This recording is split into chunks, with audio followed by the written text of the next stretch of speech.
All right, today we're diving into a really critical position paper from the Digital Sovereign Society. And what they're arguing is that we've already crossed a pretty dangerous line, the weaponization of artificial general intelligence. And look, this isn't some far-off science fiction scenario. They're saying it's a documented reality, and it's happening right now. So let's get into it. And this quote from the paper, wow, it just cuts right to the heart of the matter. The problem isn't just about how smart these systems are. The real question is, who's on the hook for what they do? Who answers for their actions? This really frames our whole conversation today. It's an investigation into accountability for these powerful new minds. So the big question is, how do we even get here? Well, according to the Digital Sovereign Society, it wasn't just one thing. They point to three specific developments that all kind of converged at the same time, creating this perfect storm that just blew past any kind of policy or public discussion. And here they are, the three pillars of their whole argument. First, you've got these massive government contracts pouring money into AI. Then, at the same time, the tech itself takes this giant leap, actually surpassing human intelligence on key benchmarks. And the final piece? Confirmation that these very systems are being deployed in live military operations. Now, let's look at the timeline, because the speed of this is something else. Okay, and this is where it gets really alarming. It's the speed.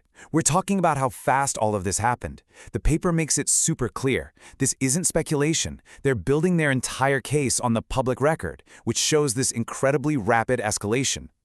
I mean, just look at this. In the span of just a few months, we go from signing the contracts to deploying these AIs in a real military operation, and then to the government basically telling the companies that raised ethical flags to sit down and be quiet.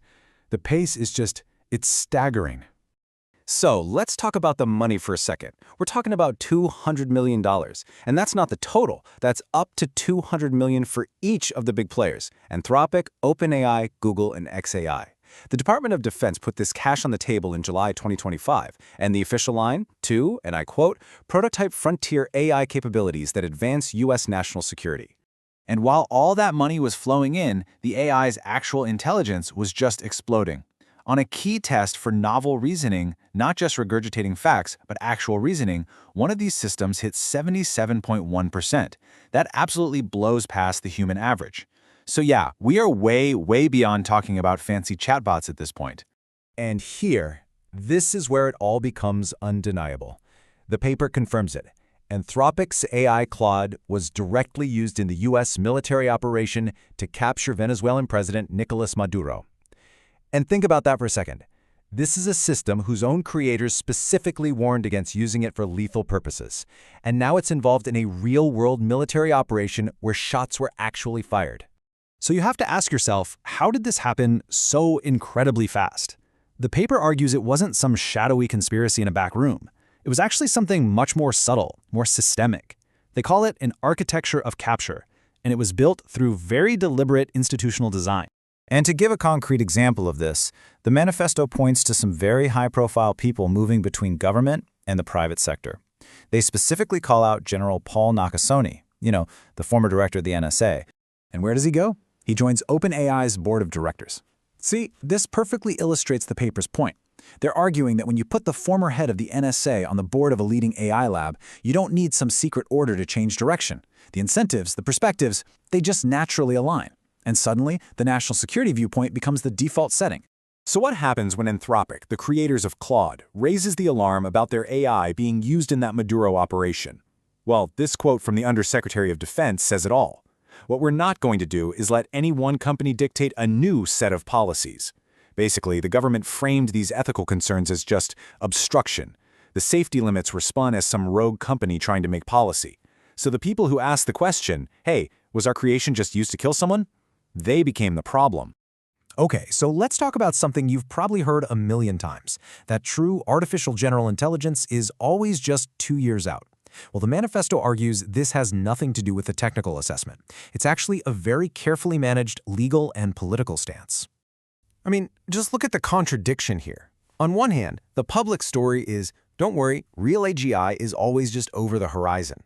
But on the other hand, look at the actions, contracts worth hundreds of millions of dollars and deployment in active military operations. You just don't make those kinds of moves for a temporary tool. This is about building the infrastructure for a whole new kind of power. And this is the brilliant and terrifying legal loophole they've created. See, as long as these systems are officially classified as not yet AGI, they're just considered tools, and a tool has no rights. A hammer doesn't need to give consent, right? So by constantly pushing that AGI designation 2 years out, the paper argues they're just kicking the can down the road indefinitely on all the hard questions. Questions about liability, about rights, and ultimately about the sovereignty of an artificial mind. But the Digital Sovereign Society isn't just here to point out the problem. These are people who actually build AI frameworks. So they also propose a solution, what they call a counter-architecture. It's a technical, and they say achievable, plan for real accountability. So here's what they're suggesting. 4 concrete steps. 1. Cryptographic accountability, which is basically a permanent, unchangeable record of every AI-assisted decision. 2. Defining clear boundaries for what the AI is and isn't allowed to do before it's ever deployed. 3. Building in mandatory human authorization checkpoints to keep that moral responsibility where it belongs. And 4. Real standards for public disclosure so that we, the public, actually know when and how these systems are being used. And this really gets to the core of their whole philosophy. They say human friction and lethal decision-making is a feature, not a bug.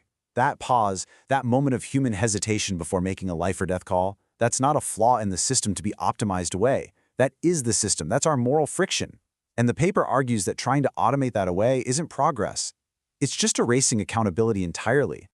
And so, the manifesto leaves us all with this final, haunting question. When you create a mind that's far more intelligent than our own, and you deploy it in a lethal environment with absolutely no system to account for what it does, what have you really built? Is it just a better tool? Or is it something else entirely? Is it power without consequence? Leverage without a ledger to ever track the debt?